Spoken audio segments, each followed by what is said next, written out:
Relax, the keyboard is off, the press box is closed, and the mic is just getting warmed up as the Guardian of the Blue Paint turned writer is about to enlighten us. The show where the writer is fresh off the presses and the ink is not dry. For this week's show, the Flyers, too good to be bad, too bad to be good. Welcome to the Hockey Writers Ink. Join Lance and Steel as we bring you all the latest on the Flyers.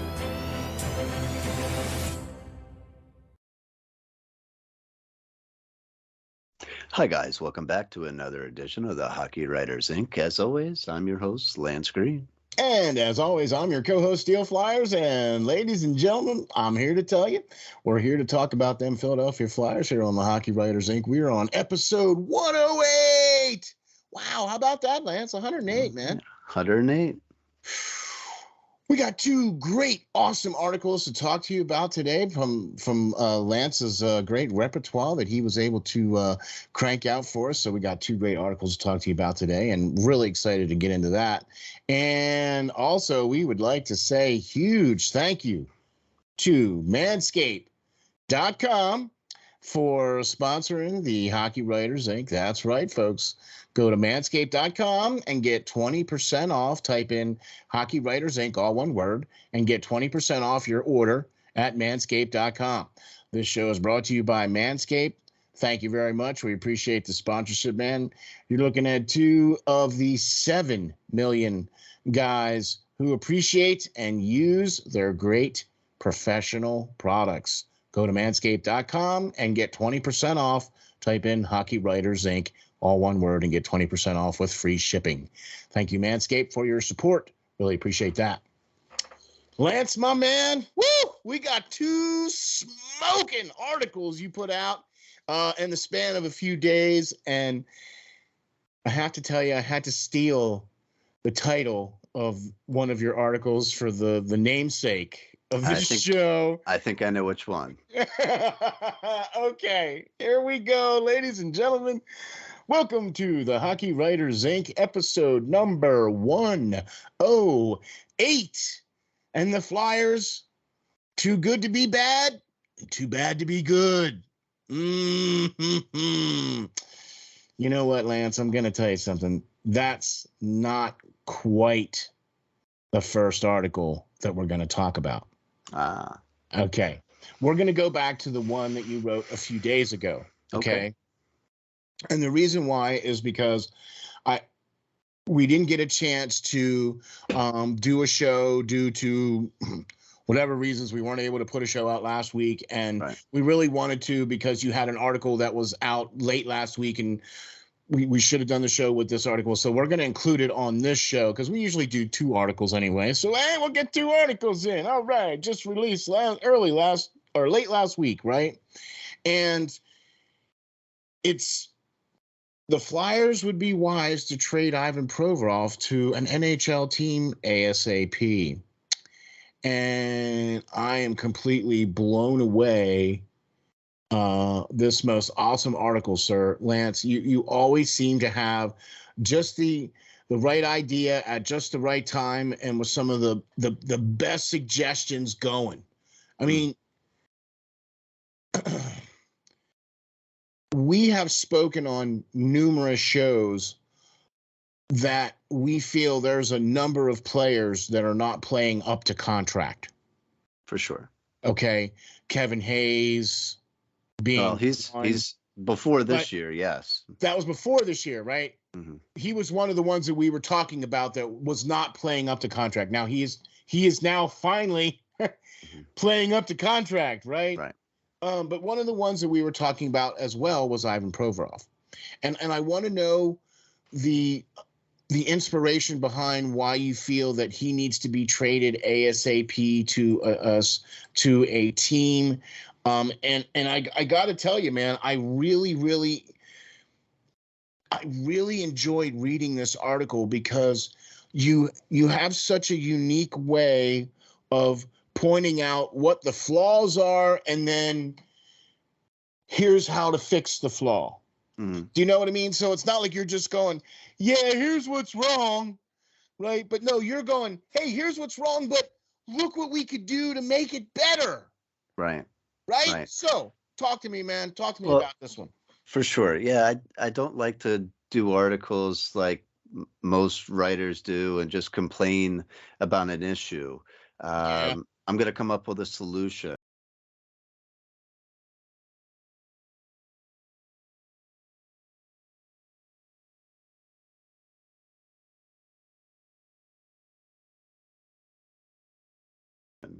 If I have a problem with the team.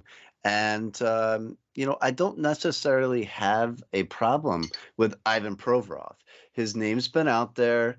Um, you know, he was signed a few years ago to a pretty hefty deal that I think it was 6-year, 40 million or something like that, or 6-year,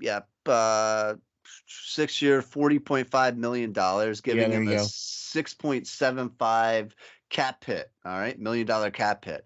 Yeah. And by today's standards, with this past offseason, defensemen being handed out, the Brinks truck backed up to their house, it doesn't seem all that bad, but that should be, getting towards number one defenseman money. And really, he's viewed by this team and has been ever since he came to it as their number one defenseman. But I don't think of him as a number one defenseman. He really, on a good team, would be a solid number two, right? He would be a number two. 2-3, 2-3. Depending on who you got, but who he's paired with. I think he's a solid number two. I think you saw that when you had a year or two, with certain players. They brought what's his name in, Niskanen in from Washington, and he really looked like a heck of a better player, right? Because he had somebody to play with that he didn't have to be the guy. And at this point, the Flyers, I think, and we'll get into it next article, are starting to realize that, maybe he isn't that guy that we thought he was when he was drafted so high. And maybe, just maybe, we could benefit from trading him. And you really have to think, why? And I go into an article in depth, as always. But, last season, the team made a big move in the offseason and re-signed left-hand shot defenseman as well, Travis Sanheim, to an 8-year, $50 million deal, which... That's another show, by the way. Right, which means that's $6.25 million a season, right? And he's inked to the end of 2031. But what did they do before that? They went out and drafted a guy when they had the opportunity to draft Cole Caulfield, and obviously we'll not touch on that because that's been beat to like a dead horse. But they went out and drafted Cam York, which is another left-hand shot defenseman, and you drafted him with a first-round pick, much like you did, both Sanheim, I believe, and Provorov. So who's left? Are you really gonna sit and keep Cam York down on the third pairing for the next 2 seasons while you still have Provorov? I think recently they've tried to move Cam York back up again to play the right side, and that is not where he should be playing. If anything, Provorov should have been moved over to the right side, seeing that he's a veteran and could possibly handle it a little bit better, and let the rookie play on his own natural side. Natural I get side. it. That's what I would do if I was a coach. Yeah, I get it. And we talked about that. And we talked about that even last year when Cam York was brought up. Right. And we're like, well, wait a minute. Why are you bringing this cat up? And then you're not letting him play on his natural side. And that's what, we hounded, Coach EO about that. And even AV did the same thing. Like, what are you doing? Right. He's anyway. So you definitely got a lot of money tied up into now Provorov, Sanheim, and of course, Ryan Ellis, who's dead cap space, That's dead money. every off season, because I don't think he's ever going to come back. Nope. And every off season, you're going to have that big pile of money that you can't spend. So I think until October. Right. But then everybody signed, and what are you going to get for it? Right. That's what I mean. So you're going to keep signing, guys that are waiver wire guys, you're not going to get a whole lot there. All right. So that is the preface to this. So at that point, I went looking for who might need him. And that's where I spawned off, on the rest of this article. So, okay. I've always had this feeling about Provorov that he was playing more minutes than he should. Sure. And that he was put in situations that was not geared to the type of game that he plays, a la power play. Mm-hmm.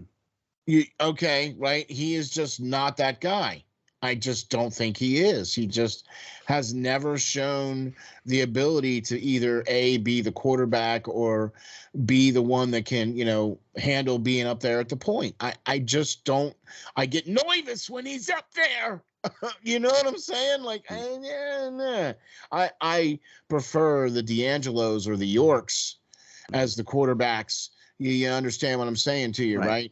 Right, because a lot of power plays nowadays are going to just using one defenseman and utilizing that other forward to be out on the ice. So, yeah, and I much rather have those two other guys you mentioned out on the ice in that aspect. Exactly. Now, with what has happened with Provorov, and we've even touched on this, we've talked about this in many other shows already in the past.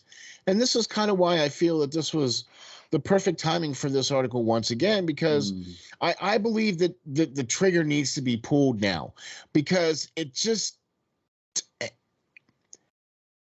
seems like there might be an opportunity to potentially get something for him at some level. You know what I mean? And I really love where you went with this article. I was not expecting this article to turn out the way it did, when I first started reading it. And once again, you have given us a plethora of fine, young, awesome players to choose from LA. So I'm going to start off with Brandt Clark, because that's who you started off with. What is it about him that you feel from LA would be, talk to me about him. Yeah. Well, let me first go back just a second why I picked LA. Well, LA, Rob Blake's looking for a left-hand shot defenseman. The team is loaded with talented right-hand shot defensemen, right? Something that the Flyers need. Wait, say that part again. Right. They're loaded with right-hand shot defensemen that the Flyers need. Right. And the aging core of the Kings, they're in their last nine, right? They're in the back nine. You got Kopitar, you got Doughty, you got Quick. They've won 2 Stanley Cups. They're in a playoff picture right now, and it may be the last push for this team. Okay. Yeah. They're moving left-hand shot. They're moving right-hand shot, the opposite of the Flyers. They're moving right-hand shot defenders over to play left right now, because they have so many of them. All right. So it's exact opposite problem that the Flyers have, which would be great for them to exchange, right? You see, look, this is why, Lance, you are the writer extraordinaire. This is why you're the editor-in-chief of the SteelFlyers All Sports Network, because you have the innate ability to get this information and know this kind of stuff. Look, we're very lucky that we get to sit with such a knowledgeable man. So thank you very kindly, sir. Right. I appreciate you. And also, last point before I talk about Brent, is they've been looking at Arizona's Chychurin. All right. Chychurin. Yeah, that's what I said. Yeah. He's been on their radar, hot and heavy. They're after him. He, So of is course, everybody else. Right, but he's a left-hand shot defenseman, right? Right. Well, ergo, Ivan, who still has term on his contract, is a left-hand shot defenseman and is signed, for a pretty decent price if they're looking for somebody to replace Drew Doughty in the next couple of years. LA's got cap space. They got some cap space. If they need it, they can move around some money. Now, a lot of people would say, well, if we trade him there, I want Byfield, right? I don't think you're going to get Quentin Byfield, all right? Yeah, I don't think so, Tim. Let's back off that, spot there. Pipe dream there. Right, that's a pipe dream. You're not going to go out and get their number 2 overall pick. And you're not going to do it, right? Out for Provorov, right? Not the way he's been playing, for sure. So let's talk about some people that could actually be obtainable. Right-hand shot defenders, again, what the Flyers need, right? Brent Clark, who you mentioned, is a 6'2", 185-pound defender. He is now 19 years old. He was taken 8th overall back in the 2021 draft. He is a gentleman who I was very, very high on that draft year for the reason that he is an amazing puck-moving defenseman. He can skate with it. He can dance around that blue line until something opens up and lay a perfect pass.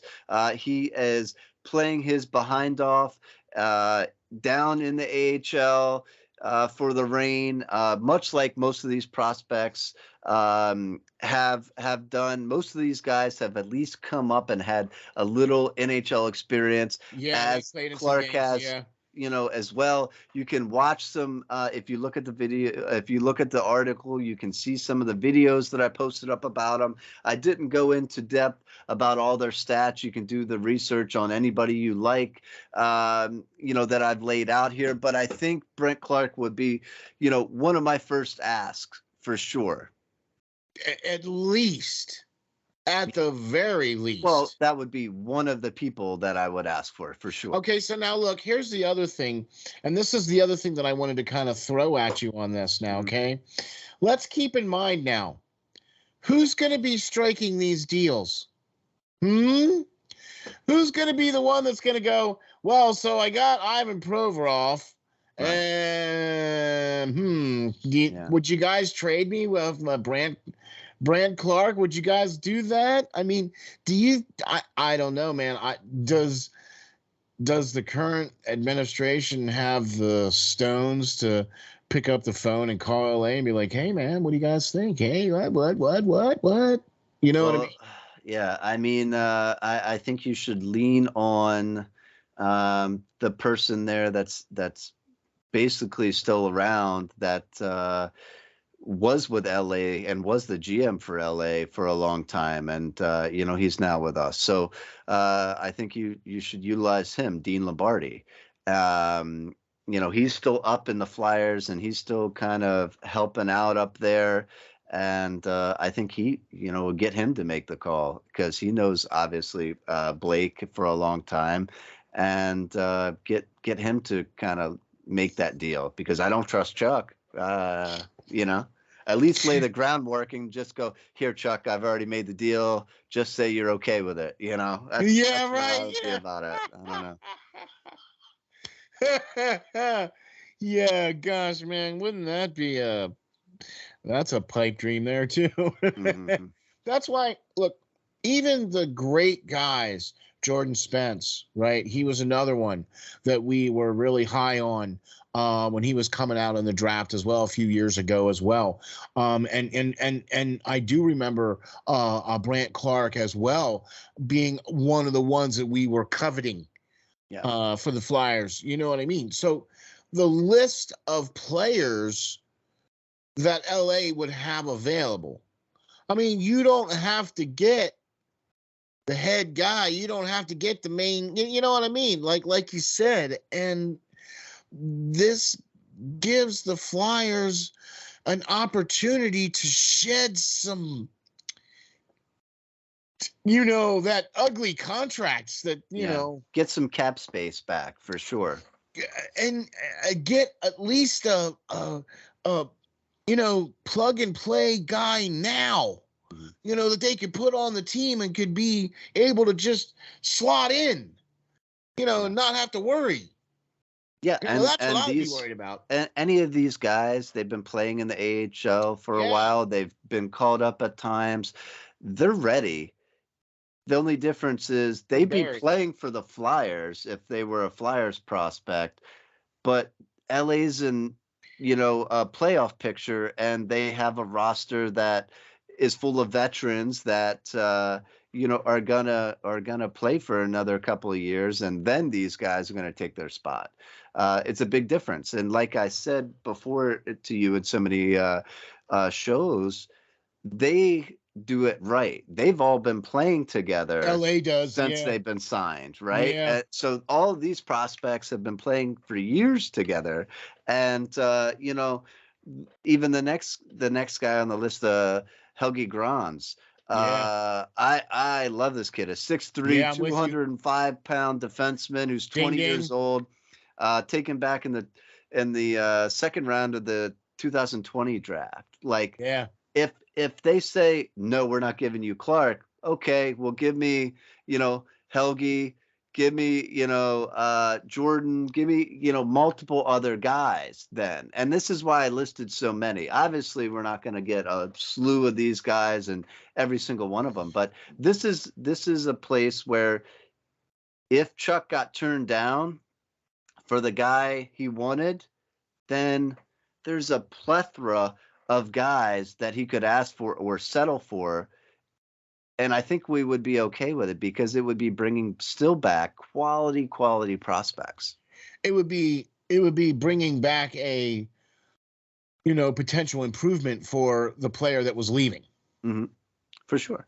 So I'm all for that. Yeah. In a year or so. Yeah, for sure. These guys could develop to be, first line defenders that we're talking about right now. Exactly. And that is essentially what we're looking for, and essentially why I suggested these guys rather than just getting draft picks. LA's going to be a playoff team. They're going to have late round draft picks. I don't want that.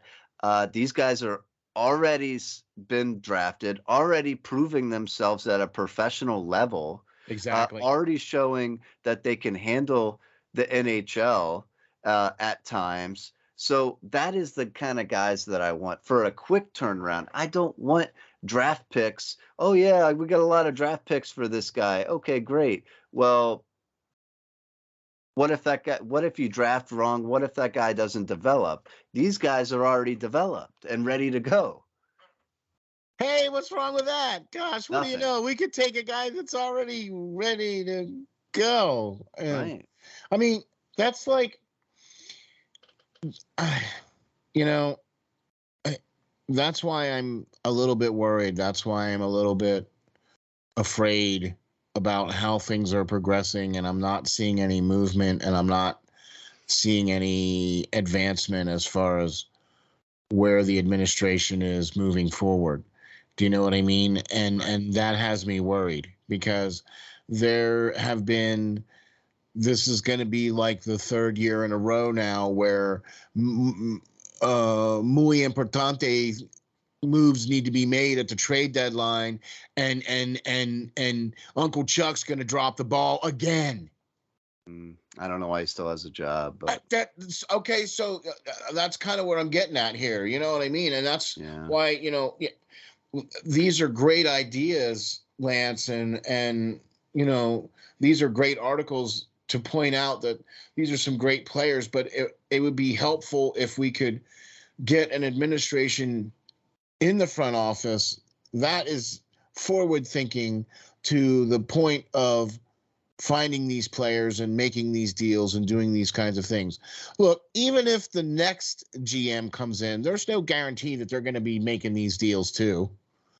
Do you know what I mean? Like, everybody's like, oh yeah, the next GM, blah, blah, blah. We need to get rid of Chuck. But I don't know, maybe that ball of lint there in the corner might be able to do a better job. I think I could, so. I mean, good Good gravy. But you see what I'm saying, though? That's kind of why I'm a little bit worried. I'm afraid that these are the kinds of deals that need to be made, and I don't have the confidence that they will be made. Mm-hmm. You know what I mean? Do you? No, I don't have the confidence they will be made. That's why I keep suggesting. Maybe they'll read the article. I don't know. Or watch the show. Right. Well, we might not necessarily be able to get them to watch the show, but that's okay though, right? Hey, they did draft Cutter Gauthier and Tyson Forrester, like I said they should in the first round. So, I mean, maybe they have been listening. Oh no! Now, that's it. They have been listening. That's I don't a good know. thing, man. That's a good thing, right? Mm-hmm. Well, I'll tell you what. Here's something that you guys should listen to. Okay, how's this for you? Support for Hockey Writers Ink is brought to you by Manscaped, who is the best in men's below-the-waist grooming. Their products are precision-engineered tools for your family jewels. Manscaped Performance Package, the ultimate men's hygiene bundle. Join over 7 million men, including your host and co-host, who trust Manscaped with this exclusive offer for you. That's right, 20% off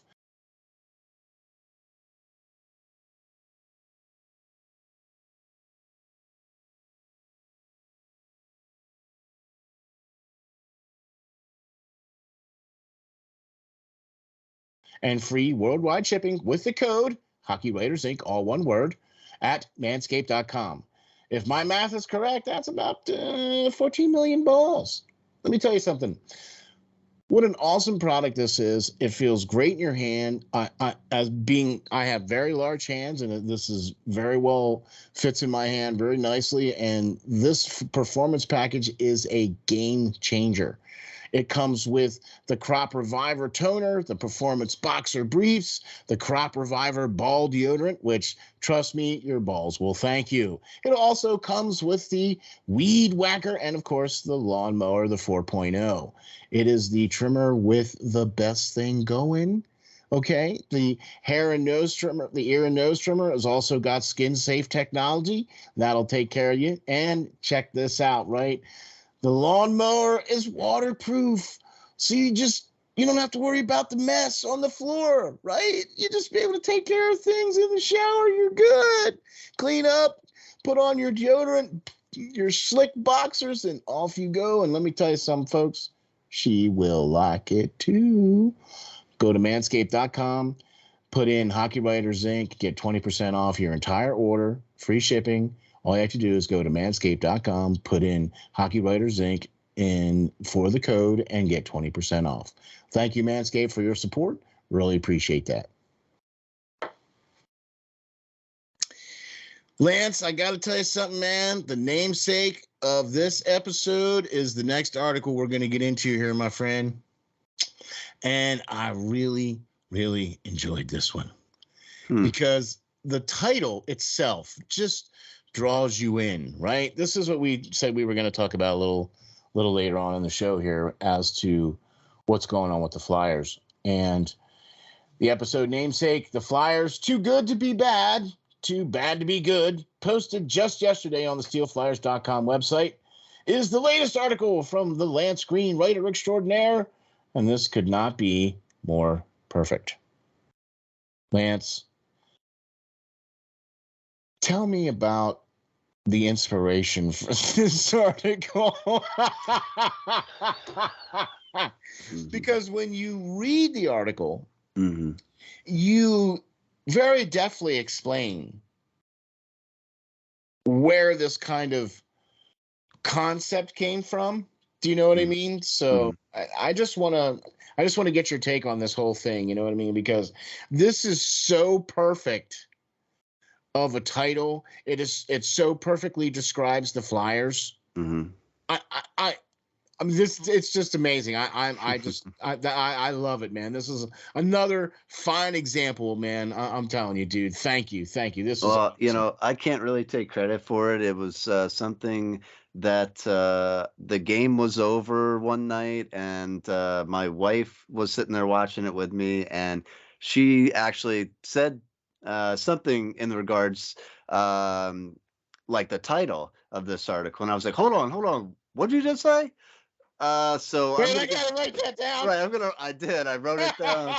And that actually sparked the article. And so with that thought in mind, I just sat down and I was like, okay, how am I going to explain the Flyers right now? And, to fit this title, because I thought it was a good title. And so I looked at, say, the last 10 games that the Flyers played, because everybody's getting hype that they before tonight we're filming as the Chicago Blackhawks game is going on.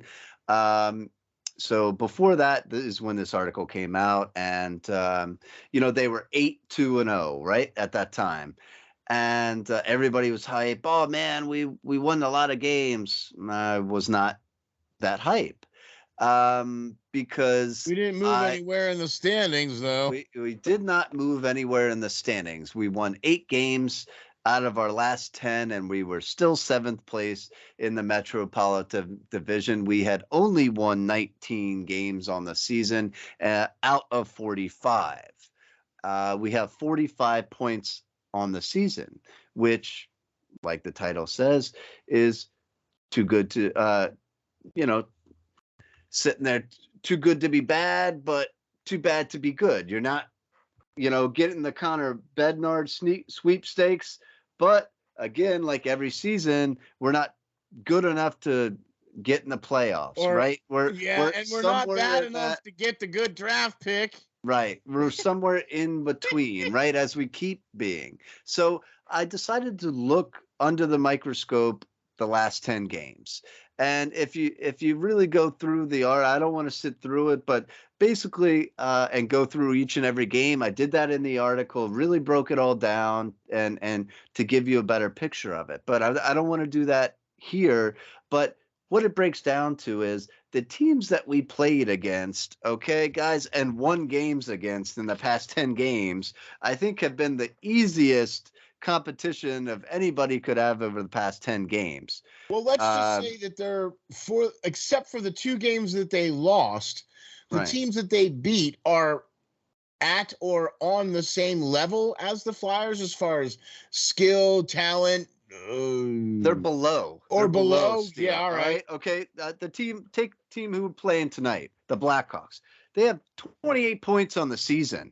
All right. They're due to pick first or second in the NHL right now, okay? The Ducks, who we beat a couple of times, they're due to pick 3rd overall, all right? The Coyotes, who we beat, 4th overall. The Sharks, 5th overall. And so on. So, we beat the Kings. That's great. They're a good team. They're a playoff team. But that was and we did beat the Capitals twice. But look who the Capitals have, okay? Ovechkin, great, most amazing player, probably in the current era, right? Yeah. Your generation.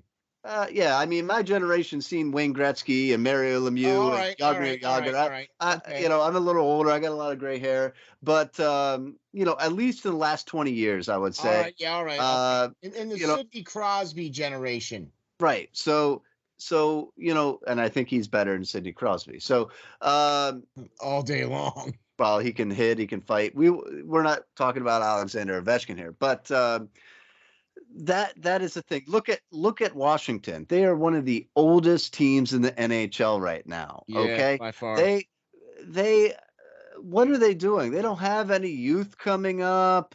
They're losing players right and left, great young players right and left. I just see them slowly going down. As soon as Alexander Ovechkin retires, when he beats Wayne Gretzky's record, surpasses it rather, that team is going to be a big stinking pile of dung, just like the Flyers.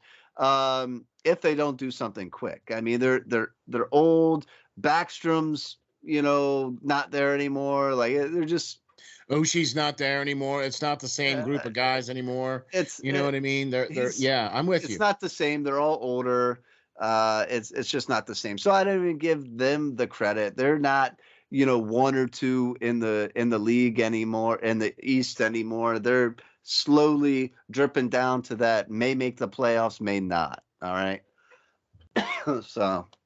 So I know, but so that's why I really appreciated this, and I really love this article, because again, when you do look at 8-2-0 in their last 10 games, and you go, all right, and then when you watch the games, okay, there were nights where the Flyers were utterly outshot and outplayed, yet they still managed to win the game. Right. Do you know what I mean? And that seemed to happen, I would say, 40% of the time in this little batch of wins here. Right. Okay, where the team was outplayed and yet they still managed to find a way to win. And I attest that more to coaching and things of that nature. I also attest that to TK's point streak, which did come to an end, right? Yep. I also account that to the emergence of Erison, right? Okay, where he had his little streak there and everything like that. But Hayes is playing great. Tippett's having a career year, really well. Lawton has been playing really well. Yeah. Do you know what I mean? Even the Morgan has been playing better. You heard it from me first. Okay, $800K a year guy is actually starting to. He's maybe figuring it out. Maybe, well, I guess. I don't know. I'm not sold on him yet. Not yet. But playing better. He had a pretty goal tonight as well. But again, who'd he score that on? The Flyers. With you. Right. The Flyers are playing. The Flyers are playing the bottom of the barrel teams right now. I'm with you. And on most nights, if they're not, they're playing teams backups because they're considered an easy win. So when he starts scoring on Shesterkin and everybody else of the league, the top with Vasilevsky, I'll give him more credit. Because Owen Tippett is when he's playing them. So I hope Morgan Frost can continue to trend, because that was a beautiful goal tonight that he was able to score, bar down. And the one he did the other night against Anaheim was really nice too, right? Right. So yeah, but like I said, against the backup of the team, I'm not sold. Yeah, but I'm still trying to give credit and trying to look at the positive of a player that we had spoken not so positive about at the beginning of the year. Yeah. Do you know what I mean? And I've seen improvement in his game. For sure. So what else I've really seen a really nice improvement, and that's been Owen Tippett. I really liked how he's been coming on. I really like the line that he's playing on right now with, you know what I mean? I'm also very much appreciating JVR playing with Frost and oh gosh, he was just right there. I can't think of his name. But he's playing with the two young guys, JVR is, and he's helping Cates. Right, so Frost and Cates and JVR, that's a really nice line, because JVR has been able to provide that veteran leadership to these younger guys, you know what I mean? And yeah, he would look good in another team's jersey too, JVR. Well, yeah. He's going to be a free agent after the end of this season, thank goodness. And yeah, he would look good in any other team's jersey if they're willing to give us back something for him. So that would be great. But all this, great plays and some of these players developing, it's great. But what's concerning to me is the fan base willingness to to negate what we just talked about, and who they're winning games against and all that, and buying into this team's propaganda of, hey, look, we're losing a lot of games and all that stuff, but hey, look, we're winning games against. We started winning some games. We've have some players doing really good right now, but what are they doing right now? What are they doing? They're, again, going back to the title, they're too good to be bad. If they're gonna stink and only win games against teams that are beneath them, and finish the season, picking 12th, missing the playoffs, or even if they barely get into the playoffs and get booted out the first round, what good does that do? I'm tired of the mediocrity, right? And that's what this team has been built on. I think the team just really needs to know that they suck.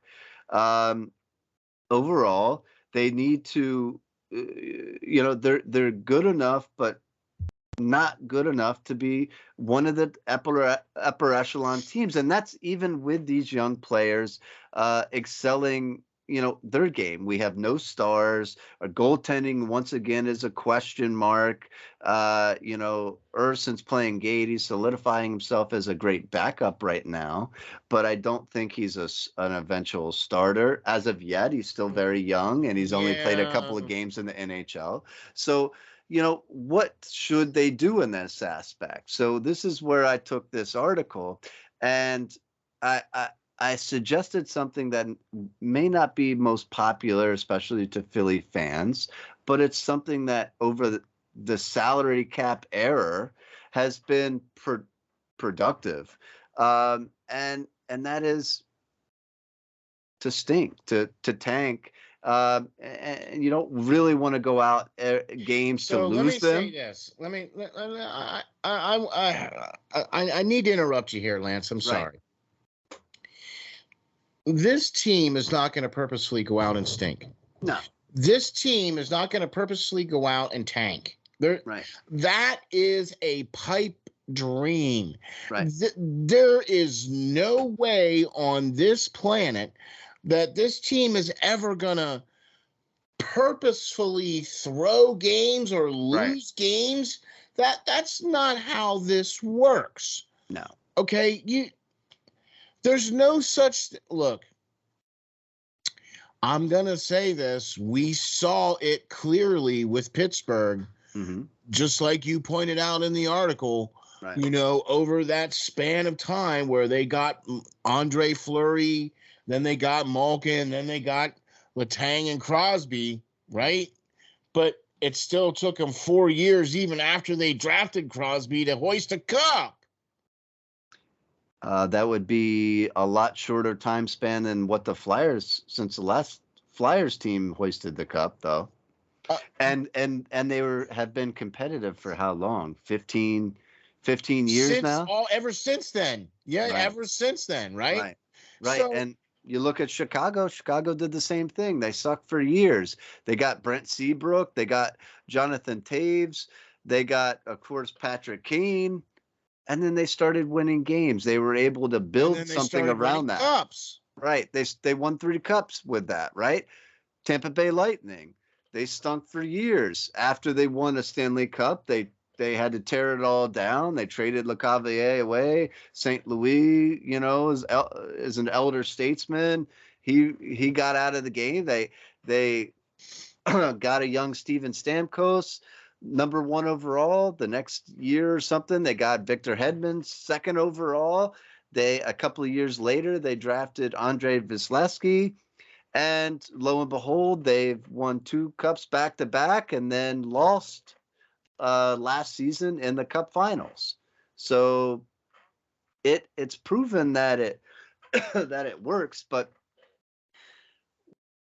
at some point, if the team is gonna just be in this rut, then trade away everything, let the kids play.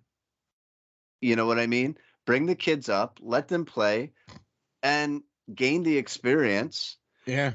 And stop holding on to players like JVR, who, inconsistent, scores points when it really doesn't matter. Get rid of these contracts, like we're saying, Provorov, who is a player that is a good player, but isn't quite the elite level talent that you thought he would be. Let the young Cameron York come up, who you drafted in the first round, and play minutes on the first line for a couple of years and develop and get more experience. If you lose the games, you lose the games.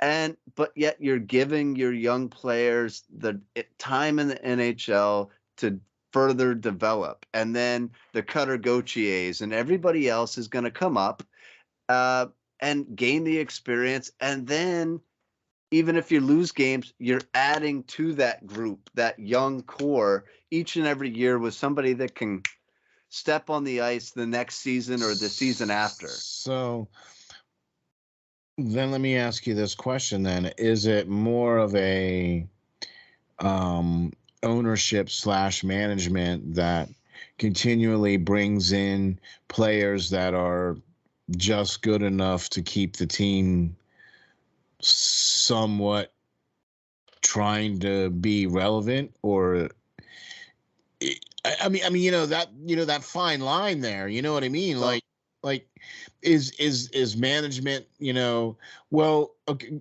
look, they have a very difficult situation. Okay, because they have very serious obligations. Mm-hmm. Obligation number 1 is to put butts in the seats. Sure. Right? Obligation number 2 is to the what you would think would be the season ticket holders. Mm-hmm. Because that's your bread and butter, man. That's keeping you floating. Mm-hmm. You know what I'm saying, right? Well, yeah, I got an answer for you. I mean, Ed Snyder's not here anymore, right? Ed Snyder would go out every year and try to get the top free agents and throw money at everything to win a championship, and they were competitive every year, right? But now it's not that. We're not competitive, right? Yeah. We're still spending the money. Yeah, wait. You know what? We're spending working? More money for less talent. Right. I don't get it. Right. Yeah, I don't either. We're paying contracts out for something that we hope they will develop into rather than for the player that they are at the present time, which makes no sense to me. But ownership now is a corporate run business. They don't care if the team wins, loses, or draws every night. They care that people are in the seats, right? But I think if you came out and told the people that, hey, look, we're going to strip it all down. We're going to play the kids. We got some young and talented kids. We're going to let them develop. We're going to bring in some pros with short-term contracts that we think will help the team. That are cheap. But we're going to let the kids develop. And we're going to get some good draft picks in the meantime and be a competitive team once again in a year or two. And I think that would fly. Or 3. Right. Because I don't care. I think as a fan perspective, not a writer, not anything else, I think I would be okay with that and seeing guys like Cameron York play, bring up Cutter Gauthier and let him play and develop, because he's scoring at over a point per game pace in the NCAA right now. Okay. Bring up all those guys, right? Bring up those guys that are young, talented players and let them develop in the NHL together. And then you're going to get those young and exciting players that, like Andrew Cristall, who I mentioned, out of this next draft. Cristall, I'm here to tell you, dude. You're going to get him. If you're saying you're going to get him, I'm okay with maybe losing some games with some youth if you're going to be able to add him. And I guarantee you, from an ownership standpoint, you're going to appreciate getting to draft him, because everybody's going to be able to buy his jersey in the upcoming seasons for sure. He will be one to hang off the side of the building. Yes. I'm here to tell you, folks, this Cristal, man, holy smackers. Look, I think he's better than Bedard. I would, if I had my choice, if I was picking first in the draft, I would pick Cristal instead of Bedard. Look, I see what Bedard did. I see what he did. Okay, he did really well for himself. He looked really good in juniors. He really shone out. You know what I mean? He really looks good, and he is as promised. But I just, something about this Cristal kid, man, just feels special, feels different, feels generational. Well, I think I would still take Connor with a number one pick, but you know, it is a poor man's Connor Bernard for sure. I think he is a special talent, you know. Andrew is, and he's going to make some team very happy for sure. And that's just saying, you know, the truth. I think he's going to be one of the best players out of this draft. So I'm here to tell you, I agree. I think Bedard is going to probably end up being one of those amazing generational players. They're already, you know, making the comparisons and blah, blah, blah. I don't do that with young players because they don't have a body of work yet. Okay. If they're in the league for a little while and they have a little body of work and there's some tape on them, then I'll make comparisons and things of that nature. But I like the tenacity of Cristal. I like his amazing vision, the way this guy fluidly skates. His hands are amazing. I mean, he's got like back of the head vision. You know what I mean? Like he has that spider sense or whatever you want to call it. You know, like he knows that his guy is coming down the wing and it's tingling. You know what I mean? Like, right. I just have that feeling about him, man. You know what I'm saying? Well, and I have the same feeling about the next season. I'm not only looking at, you know, guys, I'm into the prospects. I'm not only looking into this upcoming draft. I'm looking up to previous, you know, the next years, right? The 15-year-olds. I'm looking at 15-year-olds playing right now who are going to be up and coming guys, right? So, you know, but in the 2024 draft, if the Flyers continue to, you know, struggle with the youth, but you know, they're able to start building up and getting these guys some better talent. A kid I would look at is Finland's defenseman Aron Kivanahu. I can't say, I'm horrible with names, but he is an amazing talent, defenseman coming up. Amazing talent. If you watch this kid skate, he's already. I don't even. Yeah, I'm not even gonna. Right. So we'll know that name in a couple of years for sure. I'm telling you. He is already playing in Finland's top league. All right, at 16 years old, he's standing out already in that league. Against men, all right, against professional ice hockey players. Yeah, Finland league is one of the. I mean, you know, if you're in there and you're doing well because you are playing against men, right? Yeah, buddy. Yeah. So he's 16 years old and projecting out to be amazing. And then the year after, if the Flyers find themselves in the same situation as, you know, Pittsburgh and the Chicagos did with all these to get all these guys, I would look at a kid, an American sniper. All right. Cooper Dennis. I think he has one of the best shots of any youth hockey player coming up right now. And he's 15 years old. Amazing talent. All the Silver Stick tournaments right now and all that. He's one to watch. And if we're looking for a goalie, there's one who's out there playing in the Q right now, in the QM JHL, and that's Gabriel Diango. He plays for Victorville, and he's a special goaltender, right? He's a really special goaltender, and he's in the summers. trading with Marc-Andre Fleury, if that gives you any idea what Fleury might think of this kid. All right, to be able to share the same ice as him right now. So yeah, buddy. Some special players for sure. And guys, at the end of the day, the Flyers haven't won a cup since 1975. What they are doing for the past ungodly amount of years hasn't been working.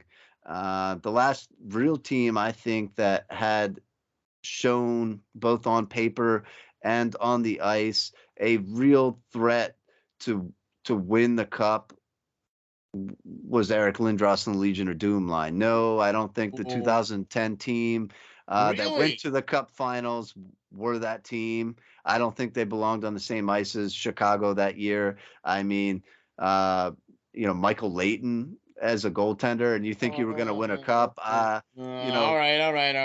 I don't see it. So whatever. All right. I mean, I was going to try to argue that, but no, don't. But when you bring that up, you can't really argue that. They're a very young team at that point. They had some great young players, but they weren't ready to go up against Patrick Sharp and Patrick Kane and all that. Yeah. But what I was trying to get to the point is that Leighton. No.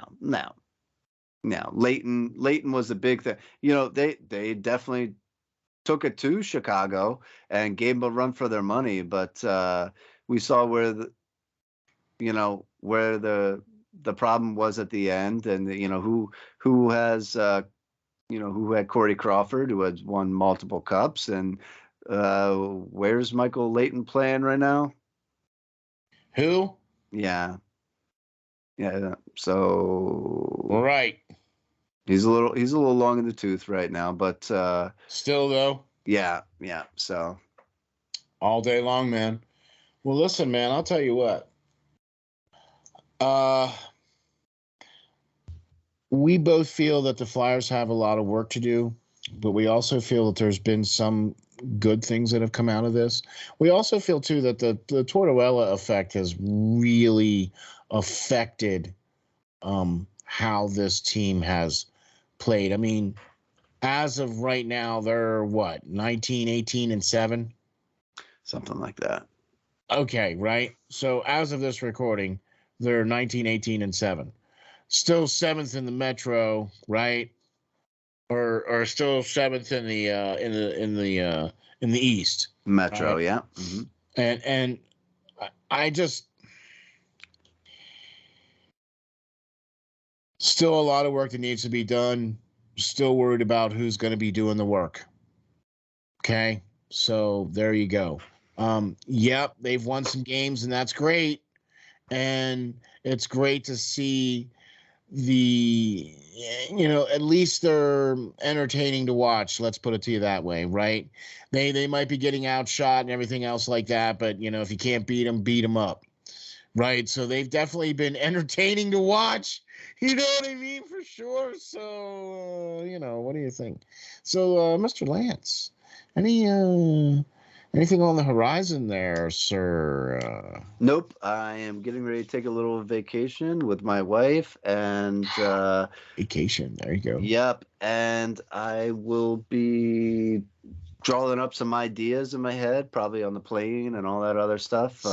Recharge the batteries a little bit. Yeah, sitting on the beach, whatever, and awesome sauce. We'll return to give you some more great Flyers articles, hopefully. Awesome, man. That sounds great, dude. Can't wait to hear about the trip, and hopefully you guys get some good warm weather and everything. That'll be good. You know what I mean? Right, so right. For sure. Lance, another great one in the books. What do you think?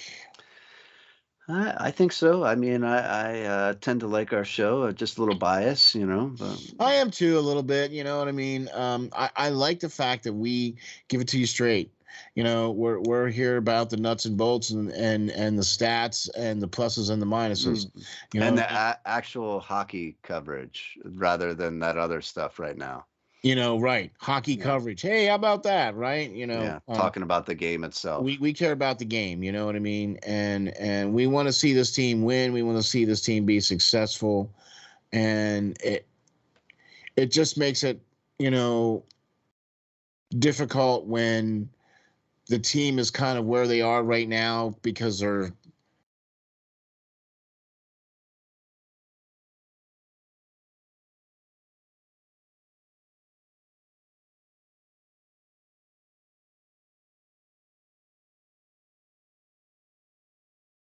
just not quite bad enough to be good and not good enough to be bad,